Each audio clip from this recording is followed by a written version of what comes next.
Mexico, Canada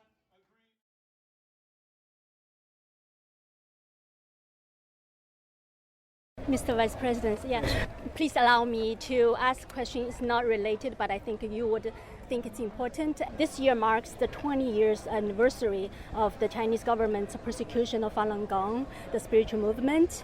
And even people here, I just met some people, they are here now, but they still are affected by Chinese government's persecution policy, which is extended to here. So at this 20 years anniversary, what would you like to say to people here in America and also to the Chinese government who incurred a horrendous crime, which the People's Tribunal in London just had a judgment saying the organ harvesting of people of conscience is true, and mostly it's from Falun Gong practitioners. Well, America is a beacon of freedom for all the world, and our administration has spoken out.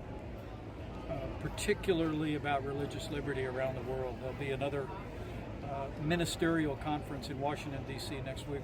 We'll be addressing these issues in China and, frankly, all over the world. And we'll continue to stand for that. America, the ideals that are enshrined in our Declaration, in our Constitution, our Bill of Rights, are not just cherished by the American people, but they inspire the world. And we'll continue to advocate those in every way around the world.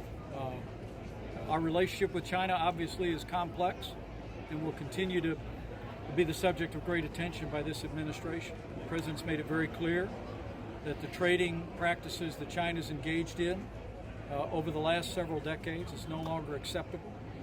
Not just the massive trade deficit, but issues like forced technology transfers, intellectual property, all have to be addressed. We've made it clear that China has to change. China has to be willing to step forward and embrace that change.